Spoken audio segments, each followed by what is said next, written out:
14 വയസ്സ് മാത്രം പ്രായമുള്ള ഒരു കുട്ടിയെ സ്നേഹിച്ചതിന്റെ പേരിൽ അതിക്രൂരമായ രീതിയിൽ കൊലപ്പെടുത്തിയിരിക്കുകയാണ് 16 വയസ്സുകാരൻ. നിരന്തരമായിട്ട് നമ്മൾ സോഷ്യൽ മീഡിയയിലും മറ്റും കണ്ടുവരുന്ന ഒന്നാണ് ഈ പ്രണയപ്പകകൾ എന്ന് പറയുന്നത്.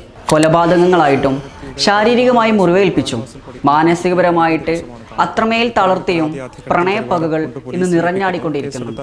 ഇഷ്ടമില്ലാത്ത ഒരാളെ വിട്ടുപോകാൻ സമ്മതിക്കലാണ് യഥാർത്ഥ മാന്യത എന്ന് പറയുന്നത്. മറ്റൊരു വശമുണ്ട്. നമ്മുടെ പെൺകുട്ടികളുടെ കാര്യത്തിൽ രക്ഷിതാക്കൾ പലപ്പോഴും ജാഗ്രത പാലിക്കാറുണ്ട്. പക്ഷെ ഒരു ആൺകുട്ടിയുടെ കാര്യത്തിലോ അവൻ എവിടേക്കാണ് പോകുന്നത്, ഏത് സമയത്താണ് തിരിച്ചു വരുന്നത്, ഏത് സാഹചര്യത്തിലൂടെയാണ് കടന്നു പോകുന്നത് എന്നൊന്നും നമ്മൾ ശ്രദ്ധിക്കാറില്ല. ശരിക്കും ഒരു പെൺകുട്ടിയെ ശ്രദ്ധിക്കുന്നത് പോലെ തന്നെ ഒരു ആൺകുട്ടിക്കും ശ്രദ്ധ കൊടുക്കണം എന്നുള്ളതാണ്. പ്രിയപ്പെട്ട കുട്ടികളെ, നമ്മുടെ കൂടെ സ്നേഹം നടിച്ച ഒരാൾക്ക് വേണ്ടിയിട്ട് സ്വയം ജീവിതം ബലി കൊടുക്കുന്നതോ മറ്റൊരാളെ കൊലപ്പെടുത്തുന്നതോ ആണോ തൻ്റെ ഇടം? അല്ല.